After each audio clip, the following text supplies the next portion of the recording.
What's going on, guys? Welcome to another episode of The Curious Cat. Just trying to fire off a whole bunch of videos here today. This is the third one I'm making today, and the reason is I'm approaching 100 subscribers, and it was a goal of mine a while ago that I wanted to get to 100 subscribers. I wanted to see if I could get this channel to hit that point and just see if it's worthwhile even pursuing.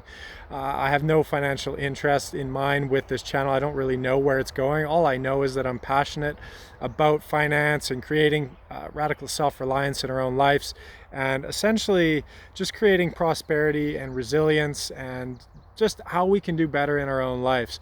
So I really wasn't sure how the channel would resonate, and I'm really excited that I'm approaching 100 subscribers. So I'm just going to pound out my third video today, and hopefully that I can just skyrocket and blast right through the 100 subscriber mark here. And I'm so appreciative of my first 100 subscribers. Thank you guys so much. Every one of you mean the most to me. You're the most important. It's very tricky in the beginning, so you guys are highly valued, and I really appreciate all your time and your dedication to checking out these videos and all that. So with that being said, let's get into it. I'm just going to do my best to provide more value and hopefully get you guys some information that can help you guys do better in your own lives and to make sure that you're in great situation to thrive in the times that are ahead and to create prosperity and abundance in your own lives.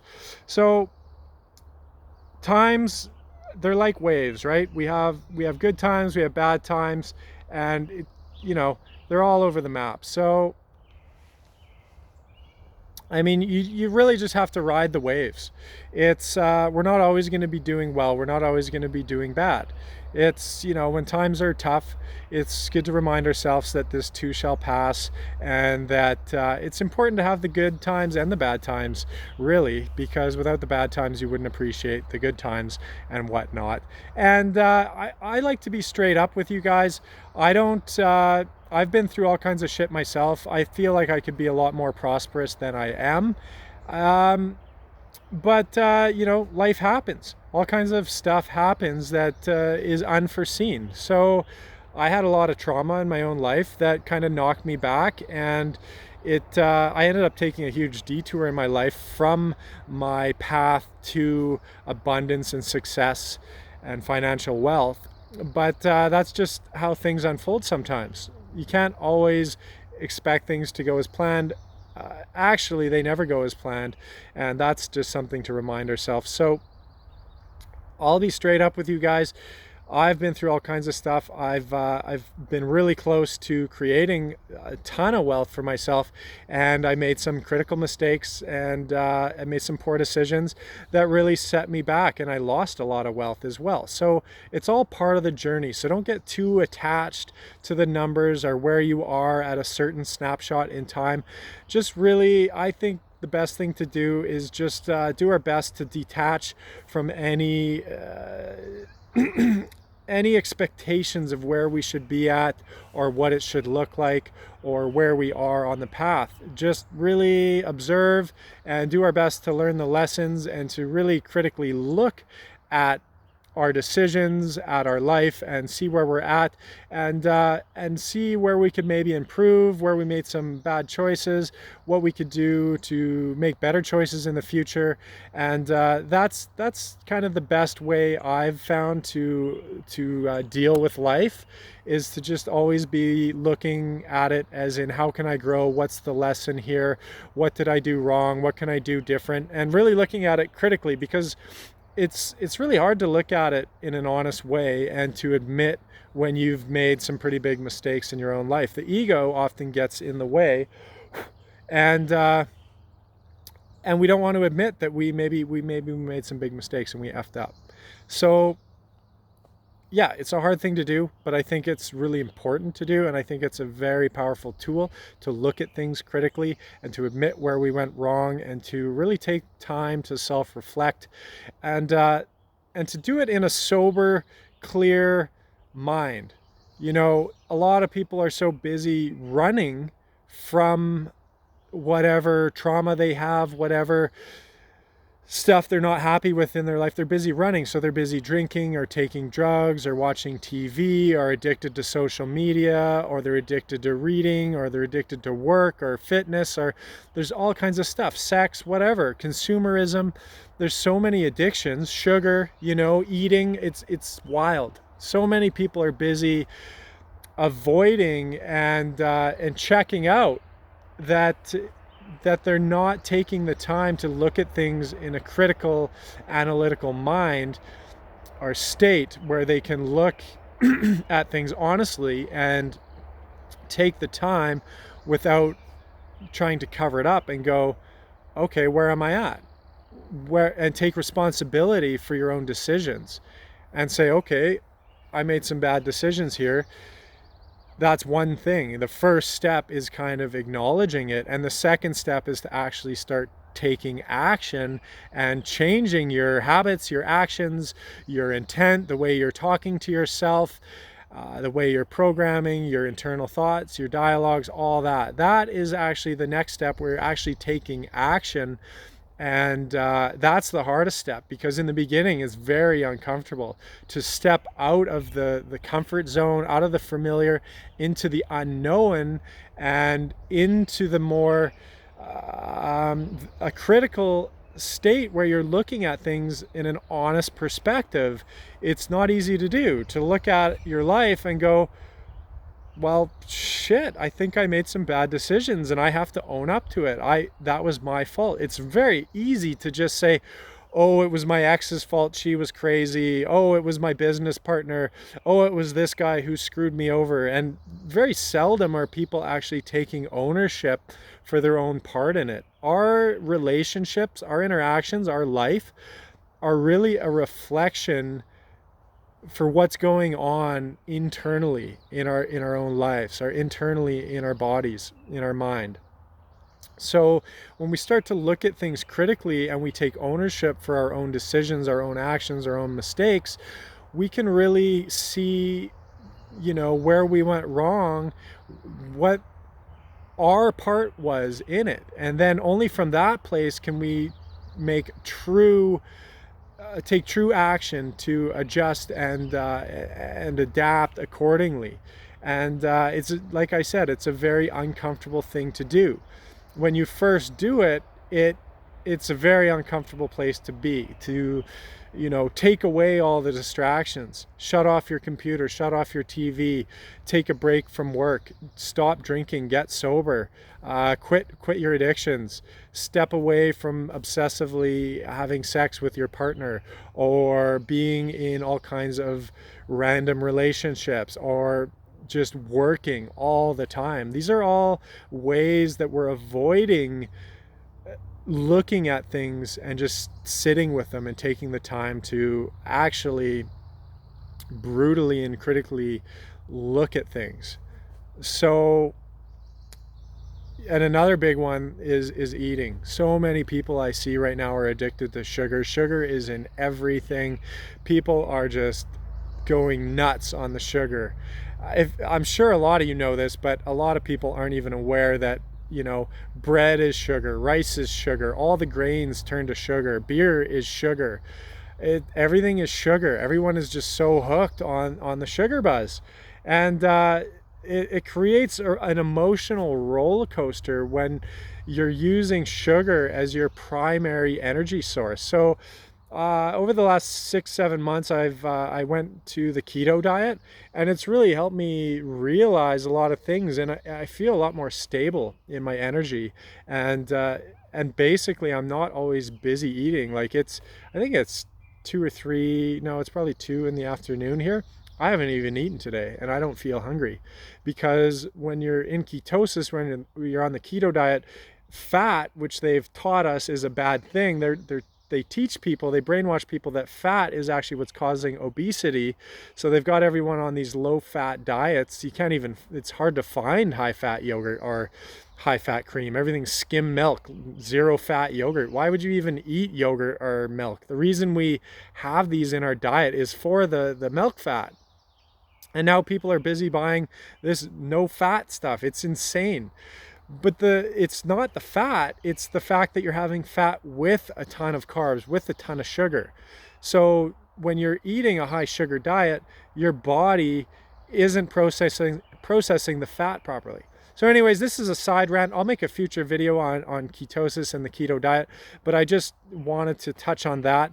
And so when we take away all these addictions, the sugar, the job, all the stuff I've mentioned, essentially you're not left with any distractions, and you're forced to sit with what's going on in your mind. You're actually, there's no distractions, so you have to sit with the internal dialogue. And often I think a lot of people will realize that their internal dialogue is unhealthy and uncomfortable. They'll realize that they are very critical of themselves. A lot of people actually hate themselves, and they're not happy with themselves, and they're really hard on themselves, and they're not forgiving themselves for the past. A lot of people are stuck in the past, and it really takes going through the flames to come out on the other side and to enter a place of self-love, self-care, and to be able to get past this the uncomfortable places that we have to go through. You have to go through the flames, like I said, to get out on the other side, and it's very uncomfortable. So when you take away all your distractions, that's all that's left. And that a big part of it is meditation and sitting with this, and maybe even prayer. You should consider exploring prayer and just sitting with yourself, turning off all these distractions, music, TV, all this stuff, and just sit with your dialogue. See what's going on in your mind. See what you're telling yourself, what you're talking to yourself about, and then from that place, you can start to treat your mind like a garden, and then you can start pulling out the weeds, the negative self-talk, the overly critical way that you're analyzing your life, and realizing how hard you're being on yourself. Practice forgiveness, not only of others, the stuff they've done to you, but also forgive yourself for your shortfalls. I mean, we're all just dealing with life to the best of our ability in that moment. And often we don't have the tools that we need to deal properly. So of course, a lot of us end up addicted to drugs or alcohol, or working obsessively, or whatever we might be doing to distract ourselves from the traumas, the unresolved traumas, or the things we haven't forgiven ourselves or others for. So I hope that gives you a little bit of insight. I just think this is a way that we can self-improve, a way that we can better ourselves and get into a better place where we're more comfortable with ourselves, where we can find our inner truth, and basically become comfortable with ourselves and love ourselves, so that we're not so much at the mercy of these advertising campaigns and this consumerism. Because if you're not comfortable with yourself, and you have low self-esteem, and you're busy running from your demons, or your past traumas, etc., then you don't have the self-confidence, and you're always looking externally for something to give you that sense of fulfillment. So you're thinking, oh, if I just buy that new outfit, oh, this is the latest trend, if I just get that new phone, or if I get that status symbol, if I get that Tesla or this, then maybe people will view me differently.